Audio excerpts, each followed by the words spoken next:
सुप्रभात बच्चों। आज मैं नेहा विरमानी आपके लिए नई दीपमणि का न्यू एडिशन कक्षा 7 का पाठ 15 लेकर आई हूँ। पाठ का नाम है बुद्धिर्यस्य बलम तस्य, जिसकी बुद्धि उसका बल। तो सबसे पहले हम इसके शब्दार्थ देखेंगे। कस्मिश्चित किसी एक, वन्य जीवान वन के पशुओं को, पार्श्वे पास में, पशुवधेन पशुओं को मारने से, क्रमेण बारी बारी से, भक्षार्थम खाने के लिए, प्रेषिष्यामः भेजेंगे, सम्यम समझौता, वारह बारी, आहाराय भोजन के लिए, भव्यः अच्छा, पातिष्यामि गिराऊंगा, आत्मनः अपना, प्रतिबिंबम परछाई, प्रतिशब्देन प्रतिध्वनि से, नादः ध्वनि, द्विगुणः दो गुना, निक्षिप्य फेंक कर। तो अब हम पाठ के हिंदी अनुवाद शुरू करते हैं। पाठ का नाम है बुद्धिर्यस्य बलम तस्य, जिसकी बुद्धि उसका बल। अब कहानी शुरू करते हैं। कस्मिश्चित वने भासुरकः नामः सिंहः वसति स्म। किसी वन में भासुरक नाम का शेर रहता था। सह सर्वदा वन्य जीवान मारयति स्म। वह हमेशा वन्य के प्राणियों को मारता था। एकदा सर्वे जीवा तस्य पार्श्वे गत्वा अवदन्। एक बार सभी जीव उसके पास जाकर बोले, भो राजन, हे राजा, किम अनेन पशुवधेन, इन पशुओं को मारने से क्या लाभ? वयम क्रमेण प्रतिदिनम, हम सब क्रम से हर रोज, एकम मृगम तव भक्षार्थम प्रेषिष्यामः, एक पशु तुम्हारे खाने के लिए भेज दिया करेंगे।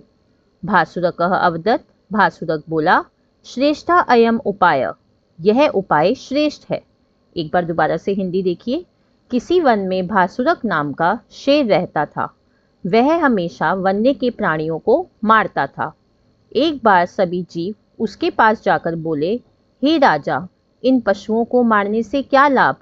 हम सब क्रम से हर रोज एक पशु तुम्हारे खाने के लिए भेज दिया करेंगे। भासुरक बोला, यह उपाय श्रेष्ठ है। एवं संयम कृत्वा, इस प्रकार समझौता करके, सर्वे पशवः निर्भयाः वने भ्रमन्ति स्म। सभी पशु निडर होकर जंगल में घूमने लगे। यस्य पशौ वारः भवति स्म, जिस पशु की बारी होती थी, सह सिंहस्य आहाराय प्रतिदिनम तस्य समीपे गच्छति स्म। वह शेर के भोजन के लिए प्रतिदिन उसके पास चला जाता था। एक बार ये पैरा देखिए। इस प्रकार समझौता करके सभी पशु निडर होकर जंगल में घूमने लगे। जिस पशु की बारी होती थी, वह शेर के भोजन के लिए प्रतिदिन उसके पास चला जाता था। अगला पैराग्राफ देखिए। एकदा एकस्य शशकस्य वारः आसीत्। एक बार एक खरगोश की बारी थी।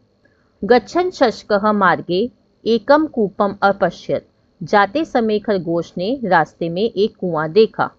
कूपे स्वं प्रतिबिंबम दृष्ट्वा स अचिंत्यत। कुएं में अपनी परछाई देखकर उसने सोचा, अहो भव्य उपाय अस्ति, अहो अच्छा उपाय है। अहम तम भासुरकम अस्मिन् एव कूपे पातिष्यामि। मैं उस भासुरक को इसी कुएं में गिरा दूंगा। एक बार ये पैराग्राफ देखिए। एक बार एक खरगोश की बारी थी। जाते समय खरगोश ने रास्ते में एक कुआं देखा। कुएं में अपनी परछाई देखकर उसने सोचा, अहो अच्छा उपाय है, मैं उस भासुरक को इसी कुएं में गिरा दूंगा। यदा सह विलंबेन भासुरकस्य समीपे अगच्छत्। जब वह देर से भासुरक के पास गया, तदा भासुरक क्रोधेन अगर्जयत्। तब भासुरक क्रोध से गरजा, हे शशकाधम, किमर्थम विलंबेन आगत असि। हे नीच खरगोश, किस लिए देर से आए हो? शशका सविनयम अकथयत। खरगोश ने नम्रता से कहा, भो स्वामिन, हे स्वामी, अत्र मम अपराध न अस्ति, यहाँ मेरा अपराध नहीं है। मार्गे एक अन्य सिंह, रास्ते में एक दूसरा शेर, अमिलत मिला, अकथयत च, और बोला, यत् स एव अस्य वनस्य राजा, कि वन इस वन का राजा वह है, वह ही इस वन का राजा है। अब ये दो पैराग्राफ देखिए। जब वह देर से भासुरक के पास गया, तब भासुरक क्रोध से गरजा, हे नीच खरगोश, किस लिए देर से आए हो? खरगोश ने नम्रता से कहा, हे स्वामी, यहाँ मेरा अपराध नहीं है। रास्ते में एक दूसरा शेर मिला और बोला कि वह ही इस वन का राजा है। अगला देखिए, भासुरक अवदत्। भासुरक ने बोला, यदि एवं तरही माम तत्र नये। यदि ऐसा तो मुझे वहां ले चलो। येन अहम तम चोर सिंहम मारित्वा, जिससे मैं उस चोर शेर को मारकर स्वस्थ भमामी, स्वस्थ हो जाऊं। भासुरक ने बोला, यदि ऐसा तो मुझे वहां ले चलो जिससे मैं उस चोर सिंह को मारकर स्वस्थ हो जाऊं। तदा शशका भासुरकम, तब खरगोश भासुरक को कुपस्य समीपम अन्यत, कुएं के समीप ले गया। अकथ्यच, और बोला, आगच्छ, आओ। तम चोर सिंहम अत्र एव पश्य, उस चोर शेर को यहाँ ही देखिए। तब खरगोश भासुरक को कुएं के समीप ले गया और बोला, आओ उस चोर शेर को यहाँ ही देखिए।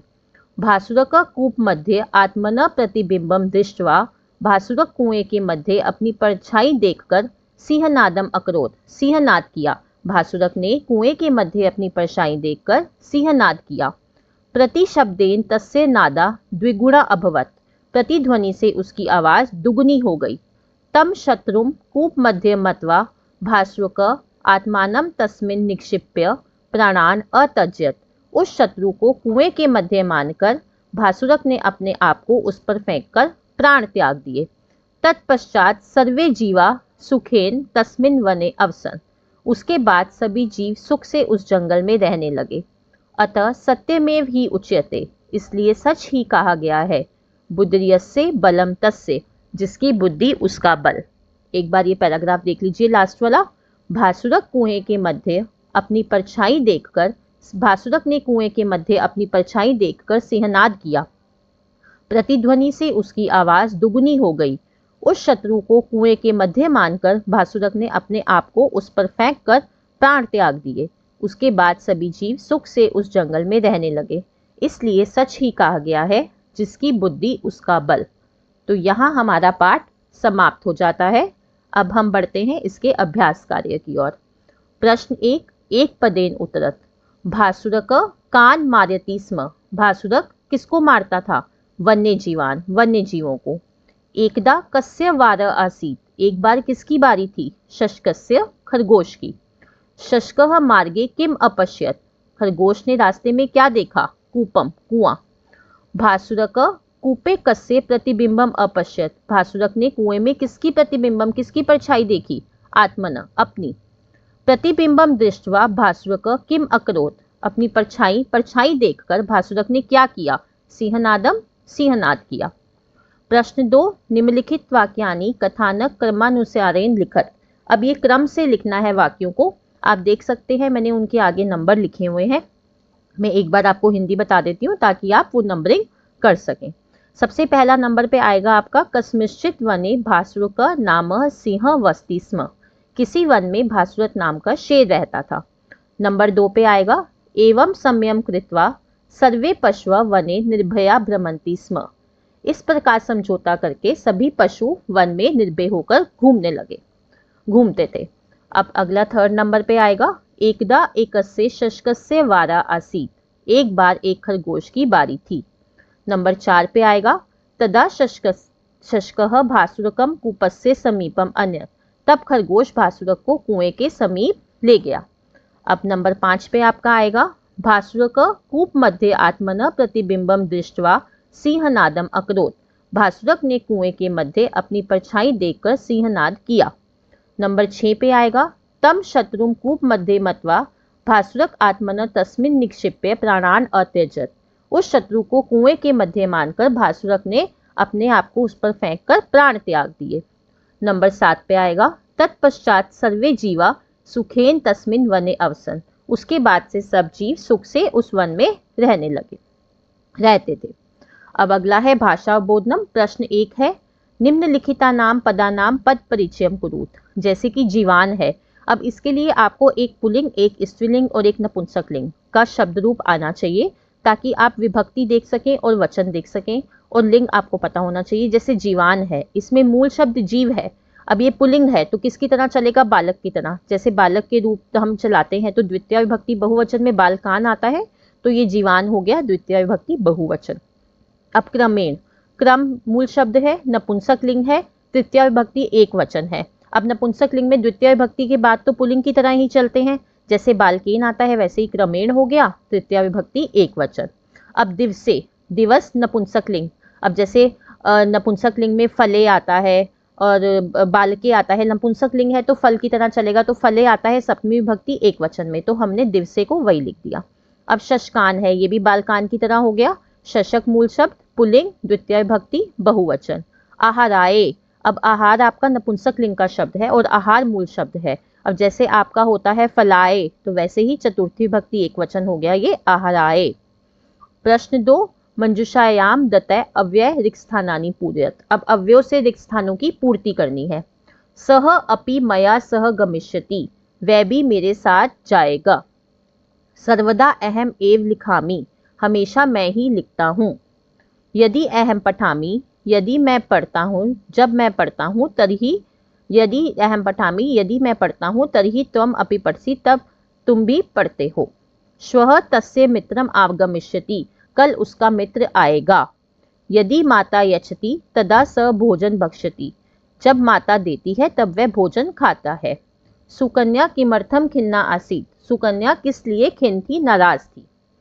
प्रश्न 3, प्रकृति प्रत्यय विभागम कुरुत। अब प्रकृति और प्रत्यय अलग करने हैं। जैसे गत्वा में आपकी गम धातु है, कत्वा प्रत्यय है। भूतवा में भू धातु है, कत्वा प्रत्यय है। कृत्वा में क्री धातु है, कत्वा प्रत्यय है। दृष्टवा में दृष्ट धातु है, कत्वा प्रत्यय है। और भक्षित्वा में भक्ष धातु है, कत्वा प्रत्यय है। अब अगला प्रश्न देखिए, आखिरी क्वेश्चन है आपका, संस्कृतेन अनुवादम कुरुत, संस्कृत में अनुवाद कीजिए। किसी नगर में एक राजा रहता था। एकस्मिन् नगरे एकः नृपः वसति स्म, स्म लिखेंगे क्योंकि था है, पास्ट टेंस की बात हो रही है। सिंह जोर से गर्जा, सिंह ऊंचा अगर्जत। अब गर्जा मतलब ये भी पास्ट टेंस है तो लंग लकार में लिखेंगे अगर्जत। एक बार राजा जंगल में गया। एकदा नृपः वनम अगच्छत, ये भी पास्ट टेंस की बात हो रही है। जंगल में बहुत से पशु रहते थे। वने बहवः पशवः अवसन्, अब ये भी आपका बहुवचन का हो गया। सभी पशुओं का संरक्षण करो, अब ये आपको आज्ञा दी जा रही है ना, तो आप क्या लगाएंगे इसमें, सर्वे पशूनाम संरक्षणम कुर्वन्तु, सभी पशुओं का संरक्षण करो। तो यहाँ हमारा पाठ का अभ्यास कार्य भी समाप्त हो जाता है। अब मैं आशा कर रही हूँ आपको पूरा पाठ समझ आ गया।